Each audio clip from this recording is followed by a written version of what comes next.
Hello, mabuhay! So, umaga na nga at nagising ako dahil sa alarm ko kasi may pasok ako ngayong araw. Kita nyo nga na antok pa ako dito at namumugto pa ang aking mga mata. Hinanda ko na nga yung susuotin ko kasi baka abutan na naman ako ng malaking baha dito sa Hagunoy. Grabe po talaga yung baha dito, sobrang lalim. Kahapon po nung po awi po ako dito, ganito po ang nadatnan ko. Sobrang lalim po at hanggang hita ko na, muntik pa nga ako madulas dyan. Sabi ng ate ko, hapon na daw ang laki ng tubig, kaya pala nagulat ako bakit alas 2 na ganito pa rin kalaki yung tubig. Ingat na lang yung mga may sugat tapos ilulusong pa sa ganitong karuming tubig. Sobrang kati niya talaga, kaya kung maaari ay maglagay kayo ng sabon sa inyong mga paa at hugasan ninyo ng maligamgam na tubig.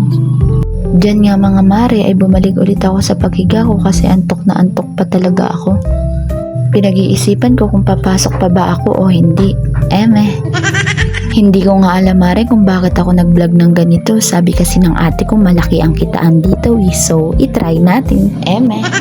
Nagunat-unat nga lang pala ako dyan mga mare dahil sobrang sakit talaga ng mga katawan ko. Bumaba nga ako mga mare para makaligo na at makapag-almusal na. Ganon din ba kayo mga mare? Inuuna nyo ang pagligo kaysa sa pag-aalmusal? Ganon kasi ako mga mare kasi super tagal ko talagang maligo dahil sa sobrang haba ng buhok ko. Fast forward mga mare, tapos na nga pala akong maligo dyan at mag-aayos naman ako. Tinapay at kape na nga lang ang aalmusalin ko dahil naghahadali na rin ako at may tubig na sa aming harapan. Nag-ayos na nga ako dyan mga mare at iyan talaga ang pinakamatagal kong gawin, yung pag-aayos ng sarili ko, pero ayoko naman pumasok ng mukhang pagod na. Pero sa mga oras na yan mga mare ay dinadalian ko na talaga, hindi dahil sa naka-timelapse mga mare, kundi dahil magsusuklay pa ako ng buhok. Ako nga lang pala ang tao dito dahil sinundo ng ate ko yung pamangkin ko sa school. Alas 9 na nga pala ito mga mare at alas 10 nga lang ang pasok namin. Pero lab lang nga pala ngayon ang gagawin namin at iniwanan na lang kami ng gawain ng prof namin. Tapos na nga pala akong mag-ayos dyan at hindi ko na pinakita yung pagsusuklay ko. Hinanda ko na nga pala ang gamit ko at bababa na din.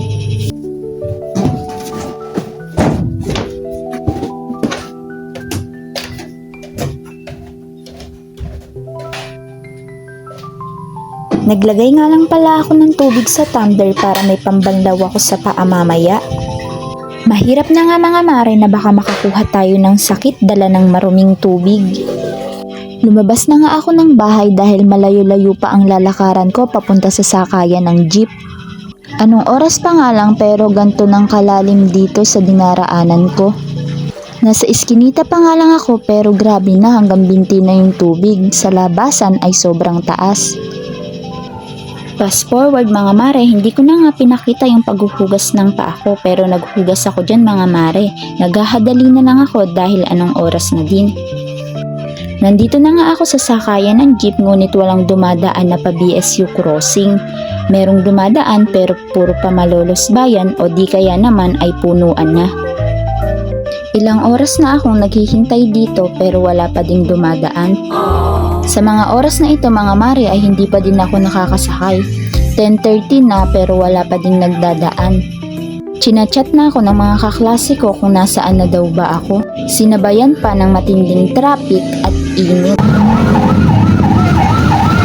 Sa sobrang tagal ng paghihintay ko mga mare, naabutan pa nga ako ng ate ko at yung pamangkin ko na sinundo niya.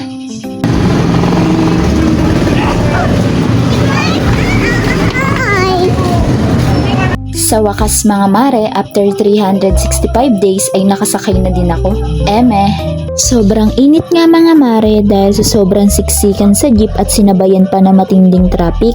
Fast forward na mga mare, pababa na nga pala ako ng jeep dyan at sobrang late na talaga ako.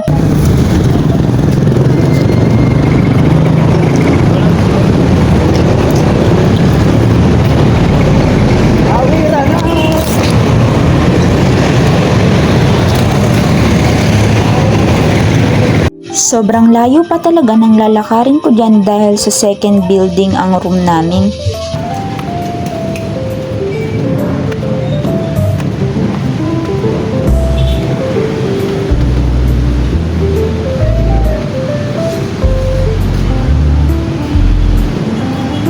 Ito nga pala yung daan papunta sa second building at lalakarin ko lang ito. Wala na nga rin yung pag-aayos ko kanina dahil sobrang haggard na haggard ako sa sobrang init at layo ng nilakad ko. Nandito na nga ako mga mare at sa second floor ang aming room. Alas 10 nga lang ang pasok namin pero dumating ako ng 11:50. Pagdating ko nga dito ay ayan ang mga kaklase ko. Busy sila sa paggawa ng laboratory.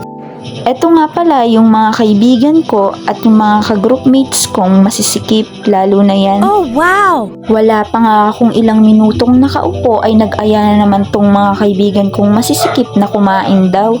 Pero wala kasi ditong malapit na kainan kundi sa Centro Mall o kaya naman sa loob ng BSU. Kaya dito sila nag-aya sa Centro Mall at dito na lang daw kami kumain para malamig daw. Kapag talaga ito ang mga kasama mo ay bulsa na lang talaga ang madudukot mo. Dito nga kami kumain sa Chowking dahil nag-crave kami sa paborito naming chowpan. Bakit hindi ko sir pagkain ng milk tea?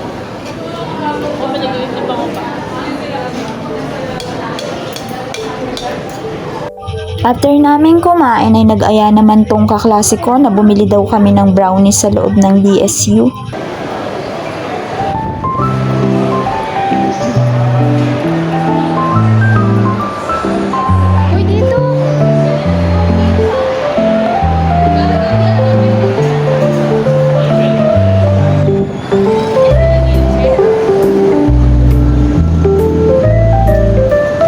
Ito na nga mare, yung paborito naming brownies na panghimagas namin.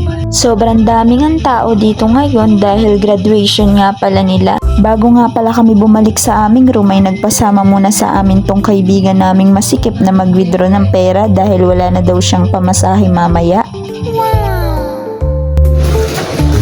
Ay, lalaki ng tiyan ko. Baka buntis ka. Pumasok na po kami. Ilang buwan na yan? Isasarado ko po ang pintuan. Uwian na nga po namin mga mare at hindi ko na nabidyohan yung ibang kaganapan namin dahil sobrang nagmamadali na din kami. Maaga nga lang pala ang uwian namin ngayon dahil hindi na kami imimit ng isang prof namin mamaya. Nagpaalam na nga ako sa mga klase ko dyan at sumakay na ng jeep. Pagod na pagod nga ngayong araw ang tao na to at pagdating ko sa amin ay mag-e-edit pa ako. Nandito na nga ako pero mga mare alas 5 na ay hindi pa rin talaga humuhupa yung baha dito. Hanggang dito na lang muna yung vlog na ito. Sana ay suportahan nyo ko. Like, follow, and share. Yun lang!